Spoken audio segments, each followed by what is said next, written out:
Welcome to Thinner Peace and Menopause and Beyond. This is Dr. Deb Butler, Master Life and Weight Coach, and as always, your coach. Today is episode number 154. I want to talk to you.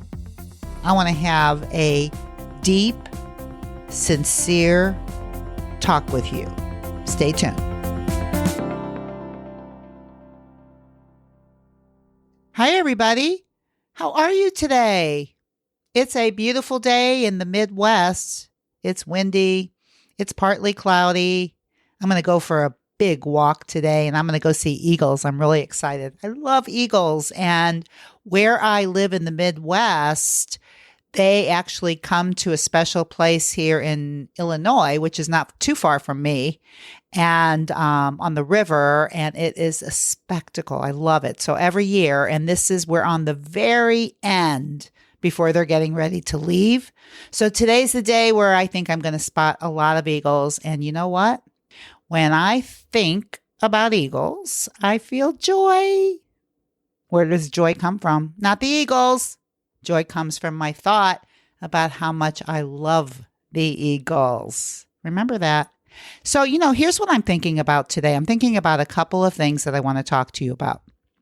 The first thing that I want to talk to you, this is kind of like just a deep conversation. I don't have a specific topic that I want to talk to you about today, but a lot of things have been rambling around in my head as I've been talking to my clients.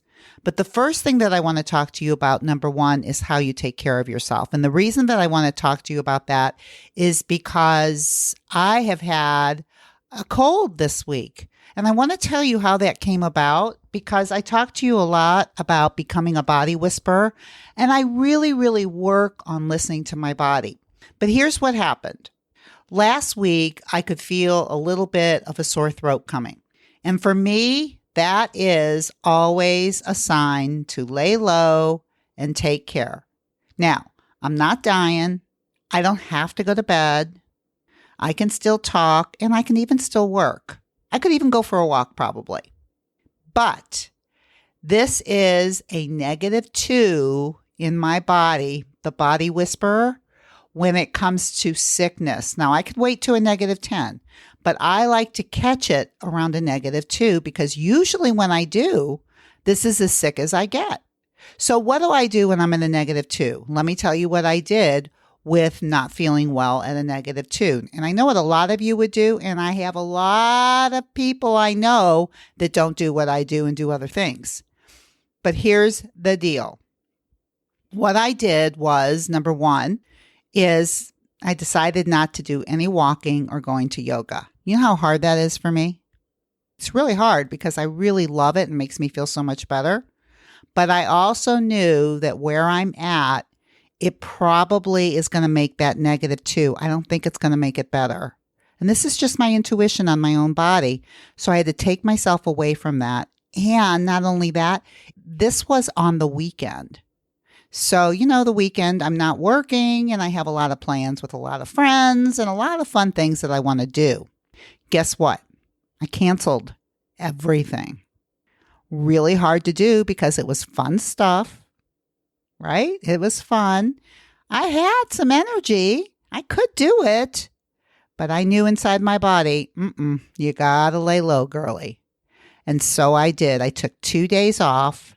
And by Monday, I was feeling so much better. But here's what happened. I treated my Monday as a usual day, which is also a day when I don't work or talk to clients. But I like to go see my mom. I like to go to yoga. I usually see some of my sisters. It's such a fun day. I thought, I feel good enough for this. But if I were being honest with myself and with you, I would say I wasn't at a -2 anymore. I was probably at a 0, right? Like kind of neutral. But I treated my day as if it was a regular day. And guess what happened by the time I came home? I wasn't feeling so good. And the moral of the story is that I really needed to still lay lower than I wanted to because I wasn't completely well. But I was so excited and my little mind was like hopping up and down about all the fun things that we were going to do. And for you, it might not be all the fun things you're going to do. For you, it might be all the things you have to do, everything on your list that you have to do. And if you don't do it, what's going to happen? It doesn't really matter. Your mind's just saying you got to do it.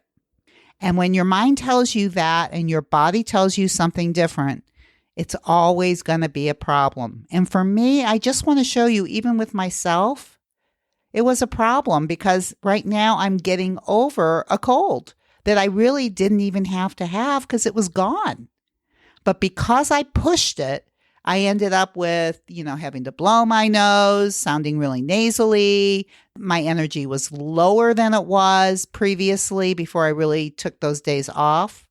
It really wasn't a good thing. And if I would have just taken that next day, right, where I was just kind of at a zero and just monitored my day, didn't do the whole thing, didn't do everything I wanted to do, not everything on my list, just calmed it down and told myself, it's okay, sweetheart.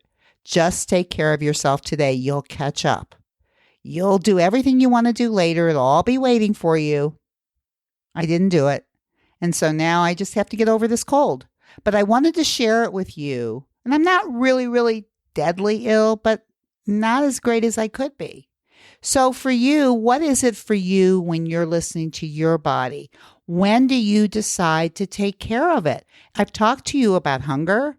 Your physical hunger, we eat at a -2, right? We don't wait till we're a -6 or a -10. If you're in pain, when do you decide to take care of your back pain or your knee pain or your foot pain or whatever pain it is? So much easier to do it when it's not screaming. So for any of you who are out there, we're in change of season now. As a chiropractor, as a health provider, whenever I was working with my patients during this time, it was always time to build up your immune system because whenever we're going through a change of season, the body is basically, to say it very lay term wise, it's just changing its armor. It's switching its armor from how to protect you from winter to how to protect you in the springtime. And it's very different. And when it's going through this transition, your body is weaker.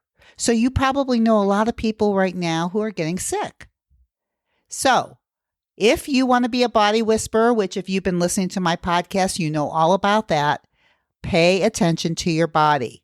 Do the things to boost your immune system. For me, it's rest. For me, it's extra nutritional supplements that boost my immune system. For me, it's trying to find ways to make myself feel happier because you know what? When I don't feel well, my mind goes more to negativity, more to negative thoughts. I just find it so interesting. If you have a lack of sleep, if you don't feel as well, your mind does not work as well. It doesn't think as well for you. So you also have to be very cautious of your thinking during this time too, and really ask yourself, is that true if you find your feelings sinking?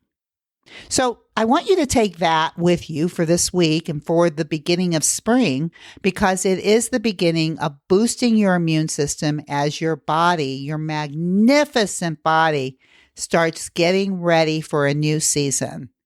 Take care of your body, right? It's the only body you have. And of course, eat when you're hungry and stop when you're full. Now that we've talked about that, I want to talk to you about something else. I want to talk to you a little bit more about what I mean by self-care. Because when you're sick, self-care basically means laying low, taking things for your immune system, whatever it means to you, chilling. But what do you do? What else do you think self-care really is? Now, most of my clients will say, oh, I go get massages or I get my nails done or, something like that. And yeah, that is self-care. But you know what I think the most important thing you can do in self-care is? The most important thing is how you talk to yourself. Yeah. More than going to get a massage, more than going to have lunch with a friend, more than any of that, even exercising, moving your body, going out and playing, all of that is great self-care. But the number one self-care is how you talk to yourself on a regular basis. Because how you talk to yourself is how you create your own thinking. right? And when you think in a way of choice and you create feelings that you want, what do you think your actions are going to be like? They're going to be more of what you want to be doing, right? So if you want to change what you're doing, and all of you who are listening to this, I know you want to change how you're eating and how you take care of yourself with food, right? And if you do, that is your A line in your model of what you do. And if you want to change what you do, then you have to change how you think and feel. So self-care is how you're talking to yourself, which basically is how are you thinking? And this is when I always pull in self-compassion. Do you talk to yourself as a drill sergeant? I was speaking with somebody yesterday during a mini session, and she was highly educated. But boy, she was telling me about all the rules that she makes for herself. This is how I do it. And I make a rule that I don't eat past 7, and I make this rule and I make that rule, and I don't allow myself to do this and I don't allow myself to do that. And as I was talking to her, I thought I was talking to a drill sergeant. And I said to herself, well, do you do all these things that you tell yourself you have to do, all these rules? Do you follow them? Guess what? She doesn't. But she speaks to herself and lays down all these rules, and then she wonders why she doesn't follow them.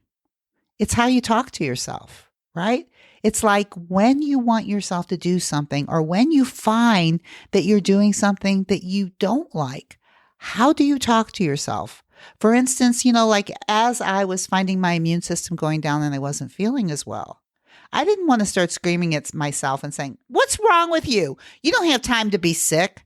I have a lot of clients who get mad at themselves when they get sick, and then they get really sick, like a -6, and they still push through it. They don't take a break. That's what I call a drill sergeant. And it's like, what is that going to do? Usually all it does is you end up getting sicker and it lasts longer. And you tell me how that's going to work for you as you keep getting older and older, because that is all about being proactive with your body and proactive aging, which means taking care of your body. And when I'm talking to you about taking care of your body, now I'm talking about how you talk to yourself as you're taking care of your body. And if you're one of those mean girls, remember that movie Mean Girls? This is kind of like the same thing, except it's the mean girl inside of your own mind. The mean girl that's screaming and talking to you and telling you what the rules are and telling you if you don't do it, how much trouble you're going to be in. And then you don't do what the mean girl tells you to do. And then she gets on you for not doing it. And it's this endless cycle. Real self-care is when you stop that mean girl cycle and you start learning how to actually be kind to yourself and talking to yourself in a really nice way. Right? So like when I was getting sick, it was like, oh my gosh, sweetheart. First I want to go, oh, I think I could get more things done. I think I should do this. I think I'll do this. And I calm myself down and just said, it's okay, sweetheart, not today. You're just going to take a break. And you know what? Once I really took that break, and I really did. I just laid around my house in my pajamas. I watched a few TV shows. I read a book. I rested. It was really a lovely day for me. Once I just let it all go, and it was self-care, not only because of what I was doing, but how I was talking to myself. So that's what I want you to think about for this week, because you know what? A lot of the women that I talk to in mini sessions and most of my clients are coming from a place of self-hatred. I just had a client say to me yesterday, and she is in this unbelievable place right now. She's so happy and she's taking such good care of herself and her whole life has changed. This is what she says. But really her whole life is exactly the same. But the only thing that's changed is her head, right? So everything that she sees now looks wonderful because she thinks differently. But she said, when I came to you, I thought I was going to die. I have a lot of people say that to me in the beginning. They feel like they're going to die. The reason that you're feeling this low is because of the way you're talking to yourself. It's not because of the number on the scale. I know all of you call me because of that number on the scale. But as you've heard from most of my clients, it's not about the weight. They become free of their own mind. They learn how to handle their mind. They learn how to be kind to themselves the way they've been kind to other people their whole life. And you know what happens when they start talking to themselves like that? They start feeling better. And so when all of my clients, when you hear them on these interviews about how great they feel and how happy they are, it all started because they started being nicer to themselves. I mean, really, that's the key.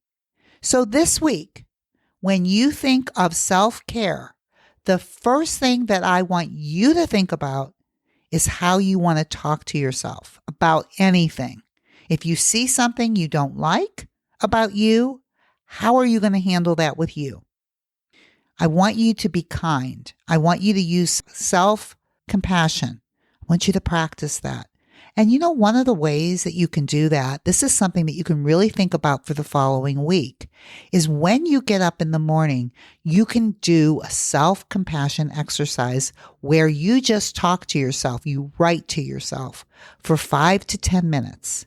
And in that 5 to 10 minutes, you talk to yourself as if you were your most beloved. So you tell yourself what's bothering you, and then you tell yourself, it's okay, sweetheart. And you calm yourself down. You talk to yourself as if you loved yourself. You calm yourself down. You lift yourself up. You make yourself feel better. And you can do it all with just writing. You can do it all within 10 minutes. If you just give yourself an extra 10 minutes in the morning, you can start self-care by practicing self-talk, by practicing self-compassion, and learn how to talk to yourself in a way that you will actually listen to. Did you hear me on that? When you start screaming rules and regulations to yourself, guess what you do? I don't have to do that. You can't tell me what to do. You go do the exact opposite. So we know that doesn't work. Try the opposite. Try telling yourself the good things about yourself. Try telling yourself all the wonderful things about yourself. You know what? And you may have a hard time finding that. Find one thing and say it to yourself. This is a practice. This is a practice in learning how to talk to yourself in a way that you actually might listen. So for this week, I want you to be very, very, very kind to yourself. And when you talk to yourself for this whole week, I want you to notice how much better it feels. I want you to practice it with your writing in the morning. And when you think about how do I take care of myself, the first thing that you're going to say is, I'm learning to talk to myself in a nicer way. So until next week, I'll talk to you then. Bye-bye. To get a free copy of Dr. Deb's companion workbook with all the tools, homeworks, and discussions that she uses in her podcast with all of her private clients, please go to drdebbutler.com/change. This will make it even easier to follow along with her in future broadcasts.